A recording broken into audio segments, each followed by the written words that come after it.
तो praise the Lord. आइए कुछ देर खुदा के नाम का धन्यवाद करेंगे। इस धन्यवादी इतवार में खुदा के नाम की स्तुति करेंगे और परमेश्वर के नाम को धन्यवाद देंगे। मेरे साथ पढ़ने के लिए निकालेंगे इबारत बाइबल से जो मिलेगी आपको भजन संहिता की पुस्तक, उसका 116 अध्याय। आप सब जानते हैं दाऊद का जीवन जो था धन्यवादी जीवन था, और अपने भजन संहिता उसके 116 अध्याय और उसकी 12वीं आयत में और 13वीं आयत में, पहले हम 12वीं आयत पढ़ेंगे। यहाँ पे इस प्रकार दाऊद कहने लगा यहोवा ने मेरे लिए जितने उपकार किए हैं। कहने लगा, एक बात है, एक रिफ्लेक्ट करने लगा, सोचने लगा। शायद हो सकता है वो लोग भी ऐसे ही धन्यवादी इतवार बना रहे होंगे, हो सकता है उसको भी कहीं पे खड़े होकर बताना होगा कि खुदावंद ने मेरे लिए क्या किया है। और ऐसे ही समय में जब वो अपने घर में बैठा बैठा कुछ बातों के बारे में सोच रहा होगा, उन उपकारों के बारे में विचार कर रहा होगा, उन बातों के बारे में सोच रहा होगा कि खुदावंद तूने क्या क्या किया है, तो शायद वो बैठ के गिनने लगा होगा, शायद वो काउंटिंग करने लगा होगा कि अच्छा खुदा तूने मेरे लिए ये भी किया, खुदावंद तूने मेरे लिए ये भी किया। दाऊद का जीवन अगर आप देखो तो वो तो अपने पिता की भेड़ बकरियां चराया करता था, उसके अंदर तो इतना था ही नहीं, कभी उसने मन में सोचा भी नहीं था कि एक दिन वो इस्राएल के 12 गोत्रों के ऊपर राज करेगा। पर परमेश्वर ने उसके चरवाही वहां से उठा के इस्राएल प्रजा की चरवाही के लिए बैठा दिया। सोचने लगा खुदावंद जितने उपकार तूने मेरे लिए किए हैं।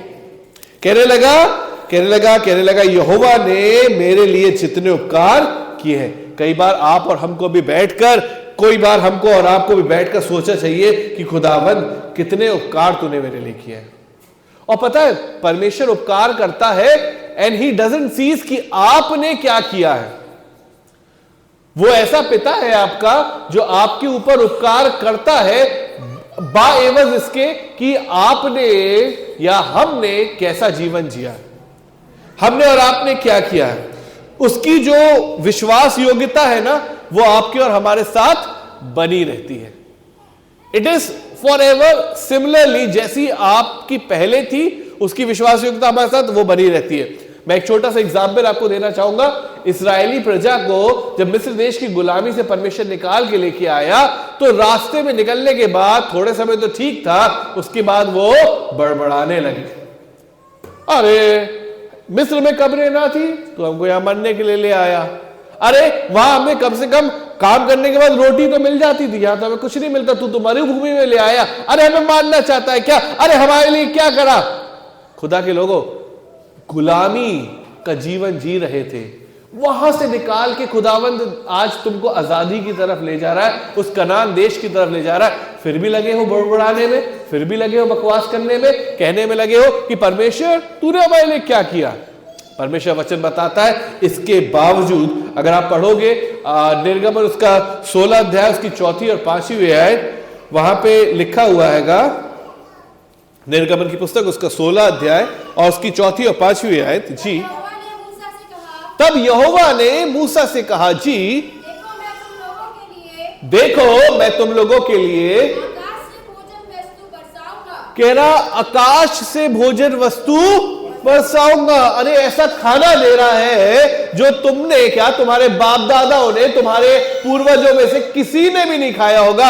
आई am ready to bestow all those blessings on you. तुम्हारे लिए वो उपकार करने को तैयार हूं तुम्हारी ग्रम्बलिंग के बावजूद। तुम इतना ग्रम्बल कर रहे हो, इतना चिलचिलाहट कर रहे हो, इतना बुड़बुड़ा रहे हो, उसके बाद भी मैं तुमको आशीष देने के लिए तैयार हूं। क्यों? क्योंकि ये मेरा नेचर है, ये मेरी विश्वास योग्यता है, जिसके द्वारा मैंने तुमको बुलाया है, जिसके लिए मैंने तुमको चुन के बुलाया है। मैं इसलिए उपकार करूंगा, इसलिए नहीं कि तुम बहुत अच्छे हो, मैं इसलिए करूंगा क्योंकि मैं विश्वास योग्य, मैं जैसा कल था वैसा आज हूं और युगानुग रहूंगा। कई बार हम सोचते हैं कि हमारे कामों की वजह से परमेश्वर हमारे जीवन में उपकार करता। नहीं नहीं नहीं, ये तो उसकी दया है, ये तो उसकी दया आपके और हमारे ऊपर है, जो वो हमारे जीवन में उपकारों को करता है। तो कई बार हम इस बात से भूल ना जाए कि हम कुछ है और उसके लिए खुदावंद हमारे जीवन में उपकार करता। नहीं नहीं नहीं, परमेश्वर इसलिए उपकार करता है बिकॉज ही इज गुड,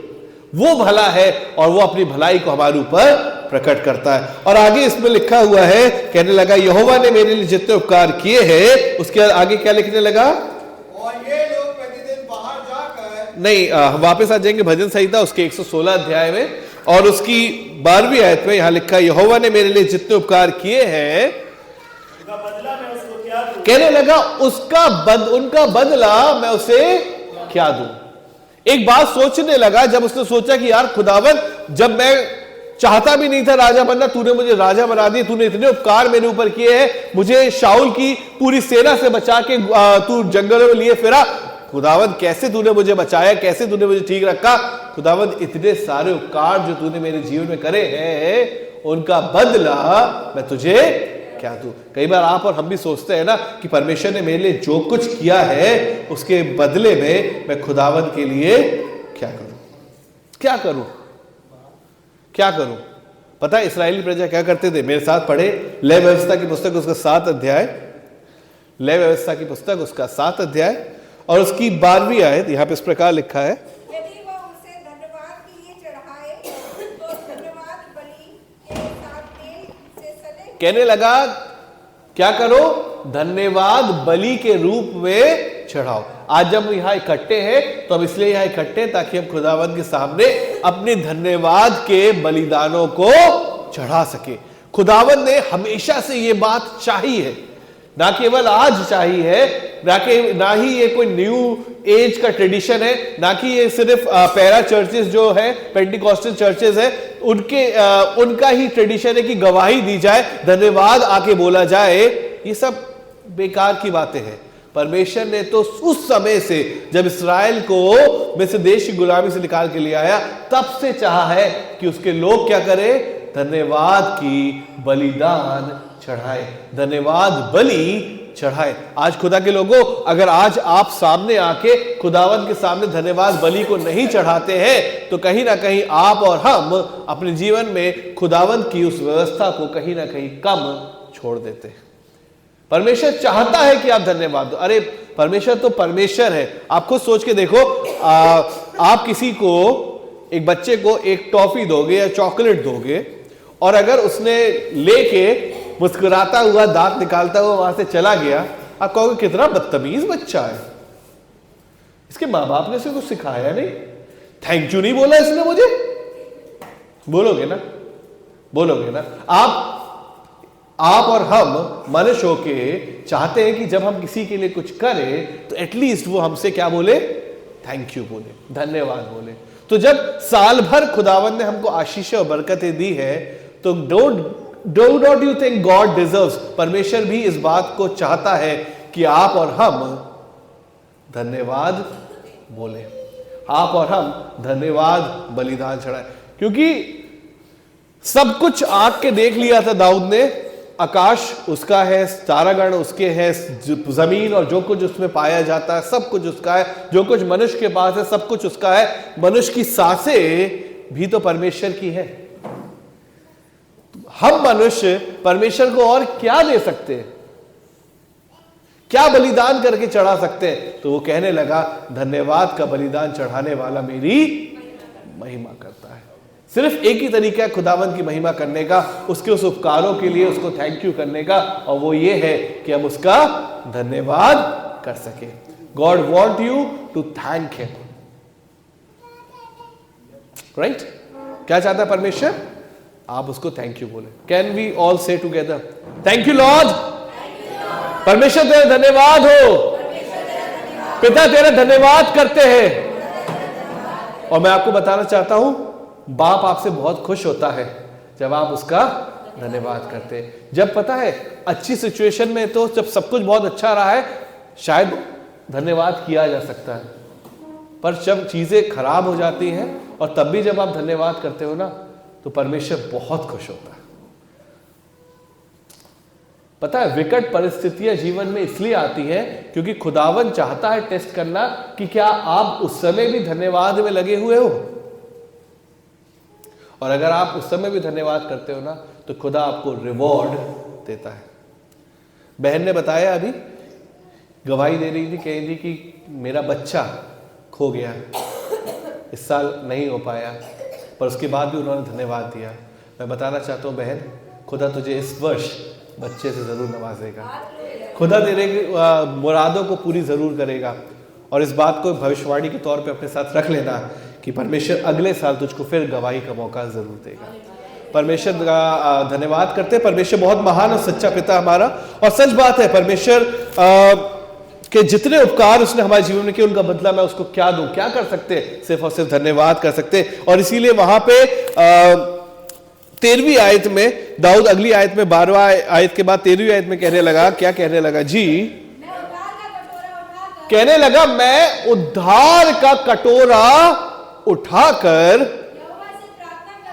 कहने लगा यहोवा से प्रार्थना करूंगा। अभी हमने लूका रचित सुसमाचार पढ़ा था, और लूका रचित सुसमाचार में उसकी दूसरा अध्याय और उसकी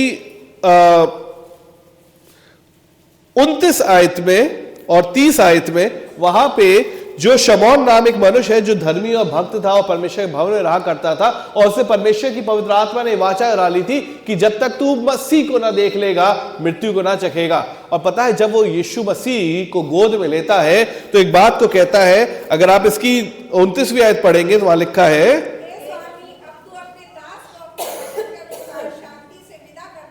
जी, क्योंकि मेरी आंखों ने तेरे उद्धार को देख लिया है। शमौन को पता था कि ये जो है ये परमेश्वर का उद्धार है, और दाऊद को ये बात बहुत पहले से पता थी, तभी तो कहने लगा मैं अपने उद्धार के कटोरे को उठाकर खुदावंद का धन्यवाद करूंगा, उसका भजन गाऊंगा, यहोवा से प्रार्थना करूंगा। खुदा के लोगों, आज आपको भी कुछ और नहीं करना है। जब आपको लगे कि किस प्रकार से आप आगे अपने जीवन में करें, क्या करें खुदा के उपकारों के लिए, तो कुछ और मत करो, अपने उद्धार के कटोरे को उठा लो और अपने खुदा का धन्यवाद करो। कोई और नहीं आपका उद्धार का कटोरा, सिर्फ और सिर्फ प्रभु यीशु मसीह है जो आपके उद्धार का कटोरा है। वो आपके ना केवल उद्धार का कटोरा है बल्कि आपके उद्धार का कर्ता है। वो आपका उद्धार करता है, और वो ही है जो आपके लिए सब कुछ चीजें मुमकिन कर सकता है, आपके जीवन में उद्धार को ला सकता है। खुदा के लोगों, उसके बारे में इसलिए लिखा है वो उद्धार का कटोरा है क्योंकि it is something that is filled with it. वो पूरी तरह उससे भरा हुआ है, किससे? उद्धार से, ताकि जो कोई उसके पास आता है उसमें से वो थोड़ा थोड़ा उद्धार अपने लिए ले सकता है और उसके जीवन का पूरा उद्धार हो जाएगा। प्रभु यीशु मसीह आज आपके लिए भी यही चाहता है। जब लगे कि हम क्या करें खुदावंद, जब लगे हम गिर रहे हैं, जब लगे आपको कि परेशानियां हैं, मुसीबतें हैं, कैसे क्या करें, तब भी एक ही काम करिए, अपने प्रभु यीशु मसीह को अपने जीवन में उठाइए, अपने उद्धार के कटोरे को उठाइए और अपने खुदा का धन्यवाद करिए। क्योंकि परमेश्वर यही चाहता है कि जब जब जो जो उसके नाम को उठाता है, जो जो उसके नाम की तरफ अपने आंखों को करता है, जो जो उसके उद्धार को पुकारता है, वो बचाया जाता है। पता है परमेश्वर कहता है उसका हाथ ऐसा छोटा नहीं है जो आपकी मदद नहीं कर सकता है। पता है आप योना को जानते हैं, आप सब, योना भाग रहा था और भागते भागते तूफान जो उसको बचाना तो था कहां, नीनवे, पर जा कहां रहा था, तर्शिश की तरफ। परमेश्वर ने ऐसी प्रचंड वायु चलाई कि वहां पे जो नाव थी वो डूबने लगी। उसको उठा के लोगों ने क्या किया, बाहर फेंक दिया और एक मगर के मुंह में जाके परमेश्वर ने उसको रख दिया। और पता है मगर के पेट के अंदर भी जब योना ने अपने उद्धार के कटोरे को उठाया और कहा मैं जान गया हूं परमेश्वर कि सिर्फ तू ही है जो हमारे जीवन को स्थापित कर सकता है, तू ही है जो सब कुछ कर सकता है। खुदा के लोगों, उस मगर के पेट में भी से भी खुदावंद ने उसकी आवाज को सुन लिया था। आप कहां हैं आज? शायद आपको लगता है कि आपका जीवन कब्र का जीवन है, शायद आपको लगता है कि आपका जीवन मरे हुओं सा जीवन हो चुका है, कुछ भी नहीं बचा है। मैं आपको बताना चाहता हूं, अगर वो मगर के पेट में से सुन सकता है, अगर वो लाजर को उस कब्र में आवाज लगा सकता है, तो आपका जीवन आज कैसा भी क्यों ना हो, खुदावंद आज कार्य कर सकता है। He is ready to do.